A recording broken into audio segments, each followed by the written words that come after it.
Assalamualaikum warahmatullahi wabarakatuh.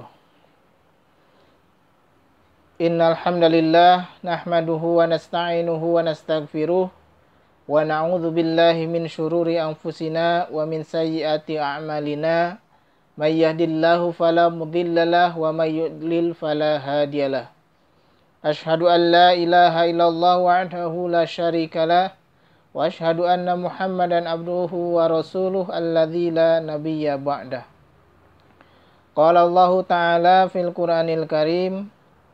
A'udzu billahi minasyaitonir rajim.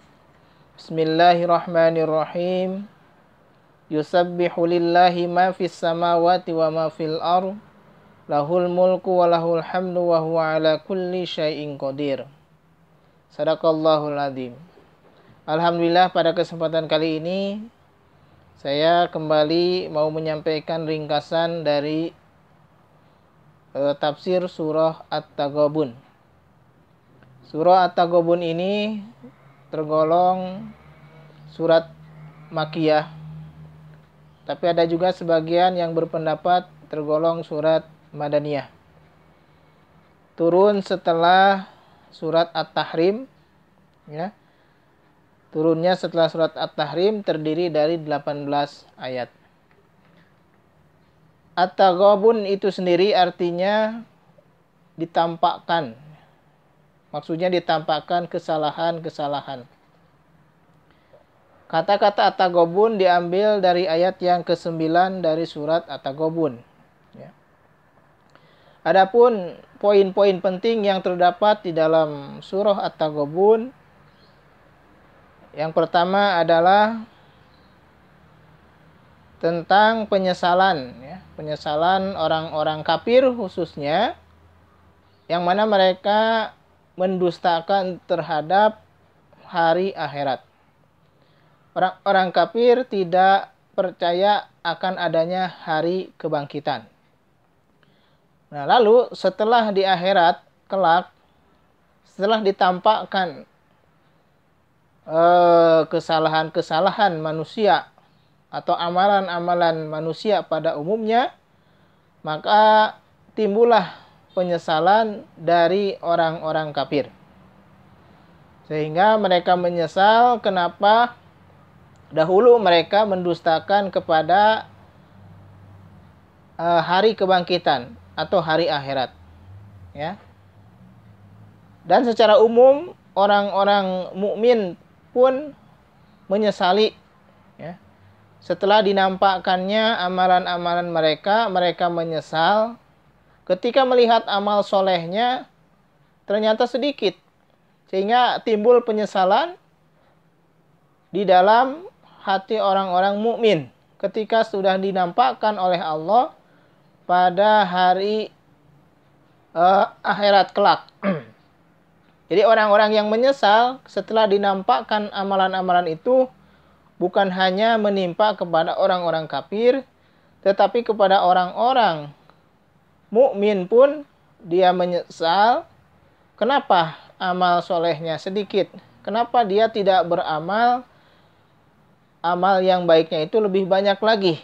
Nah, itu penyesalan dari seorang mukmin.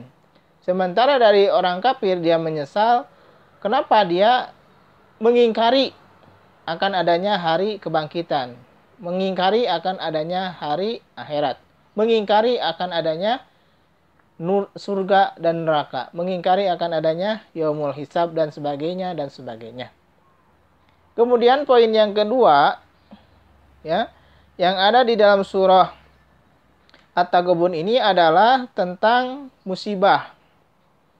Di dalam ayat 11 surah At-Taghabun ini Allah berfirman, "Ma asaba min musibatin illa biidznillah. Wa may yu'min billah yahdi qalbah. Wallahu bikulli syai'in alim." Tidak menimpa suatu musibah kecuali izin dari Allah. Ya. Kemudian untuk orang-orang yang beriman dalam menghadapi musibah, bagaimana caranya supaya dia bisa terlindung dari musibah? Maka Allah menganjurkan, menyarankan, mengasih solusi, jalan keluar ketika musibah terjadi, yaitu wa atiullah wa atiur rasul. Hendaklah orang-orang beriman itu selalu taat kepada Allah dan taat kepada Rasul. Dan kemudian di akhirnya adalah falyatawakkalil mu'minun. Hendaklah orang-orang yang beriman selalu bertawakal, menyerahkan segala urusannya kepada Allah setelah dia berdoa kepada Allah meminta perlindungan dari segala macam musibah, dan juga dia berikhtiar menjadi orang-orang yang baik, ya. Menjadi orang-orang yang baik, kemudian berdoa meminta perlindungan kepada Allah. Selebihnya maka bertawakal, serahkan kepada Allah. Ya. Itu poin selanjutnya.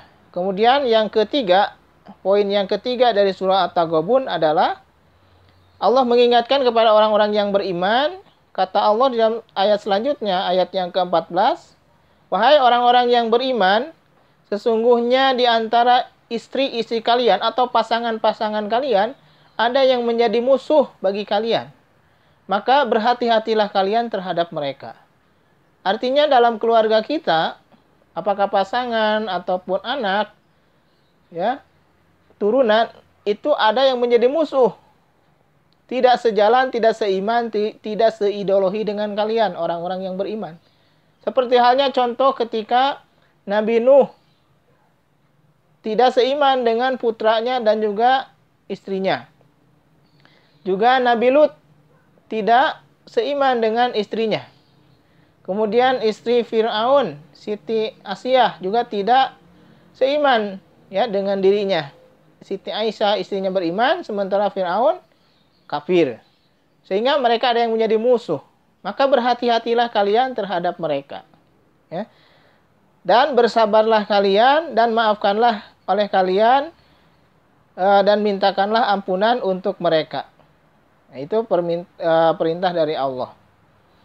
Nah, kemudian poin selanjutnya masih berkenaan dengan orang-orang yang beriman setelah Allah mengatakan bahwa sesungguhnya di antara pasangan-pasangan kalian atau keluarga kalian atau turunan kalian ada yang menjadi musuh bagi kalian dan kita disuruh berhati-hati terhadap mereka. Selanjutnya Allah mengatakan bahwa sesungguhnya harta kalian, anak-anak kalian itu tidak lain adalah ujian bagi kalian. Jadi anak, harta itu adalah ujian. Ujian bagaimana seorang sebuah keluarga diuji dengan anaknya atau diuji dengan hartanya. Bagi yang hartanya berlimpah, diuji dengan hartanya yang banyak, apakah dia bersyukur. Kemudian bagi orang yang disempitkan rizkinya, kemudian Allah menguji apakah dia bersabar dengan kesempitan rizkinya. Demikian juga keluarga yang punya anak, apakah bersyukur sehingga dia mendidik anaknya dengan ajaran yang baik, ya, supaya anaknya menjadi anak yang soleh, sehingga diuji oleh Allah. Demikian juga sebuah keluarga yang tidak diberikan anak, tidak diberikan keturunan, maka Allah juga menguji kepada keluarga itu. Ya, dua-duanya itu adalah ujian. Anak dan harta adalah ujian dari Allah. Ya. Nah, itulah poin-poin penting yang terdapat di dalam surah At-Taghabun. Dan yang terakhir ditutup surat At-Taghabun ini adalah bahwasanya barang siapa yang meminjamkan pinjaman kepada Allah dengan pinjaman yang baik, maka Allah akan melipat gandakan pahalanya kepada orang-orang yang memberikan pinjaman itu. Dalam artian, barang siapa yang mengorbankan, mensedekahkan, meninfakkan hartanya di jalan Allah, maka Allah berjanji akan melipat gandakan pahalanya atau mengganti pahalanya dengan yang berlipat-lipat ganda. Itulah poin-poin penting yang terdapat di dalam surah At-Taghabun. Mudah-mudahan ada manfaatnya apa yang telah saya sampaikan, khususnya bagi ibu-ibu yang sampai hari ini belum bisa bergabung bersama ibu-ibu yang lainnya. Mudah-mudahan tidak lama lagi ibu-ibu bisa bergabung kembali dengan teman-temannya, ya, sehingga kajiannya bisa rutin lagi mengikuti secara langsung. Billahi fi sabilil haq. Assalamualaikum warahmatullahi wabarakatuh.